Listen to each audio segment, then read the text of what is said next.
Metų verslo nominacija šiemet įteikiama ypač unikaliam verslui – organizacijai Hero Talents. Tai jau 3 metus veikianti modelių ir pranešėjų agentūra, savo vykdomą veiklą siekianti ne tik verslumo. Jų pagrindinis tikslas – integruoti į reklamos rinką žmones, turinčius įvairias negalias ir taip mažinti socialinę atskirtį visuomenėje.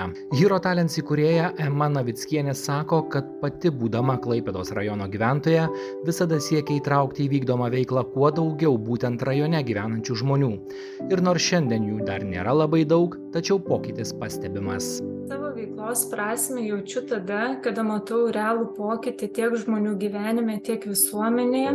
Džiaugiuosi, kad kiekvienas iš mūsų per pastaruosius 3 metų tampame atviresni, gebantis labiau priimti kitokius asmenis, įtraukti juos į įvairias veiklas. Praėjusiais metais agentūra įgyvendino unikalų projektą su Telia, kurį per televizijos ekranus tikriausiai bent kartą išvydome kiekvienas. O tai anot Hero Talents projektų koordinatorės Indrės Kručaitės buvo pats didžiausias įmonės projektas. Jie surado net 80 žmonių su regos negalia, iš kurių buvo atrinkti 6 pagrindiniai aktoriai reklamai. Turėjo galbūt daug žmonių matyti tą reklamą, nes tikrai labai graži ir man labai patiko, kad jinai nebuvo ta tokia iš gailesčio pusės, o jo žinutė ir buvo tokia, kad mes esam tokie kaip visi ir norim gyventi gyvenimą. Indrė dalijasi ir savo negalios istoriją. Ji turi įgimtą patologiją, tačiau šiandien apie tai šneka su šypsena, nes tiki, kad jos vykdoma veikla Hero Talents padeda daugeliui tokių žmonių priimti save su visais kūno ypatumais.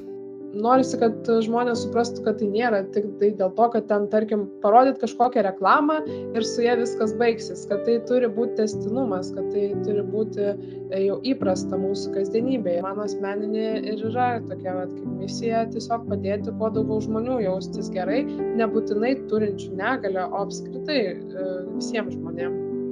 Noriu pasakyti didelį ačiū Klaipėdos rajono merui ir jo komandai. Šis įvertinimas kaip metų verslas Klaipėdos rajone mūsų maža organizacija yra didžiulis įvertinimas, pasakantis, kad mūsų daromas pokytis yra svarbus Lietuvoje ir ypač ten, kur mes veikiame Klaipėdos rajone.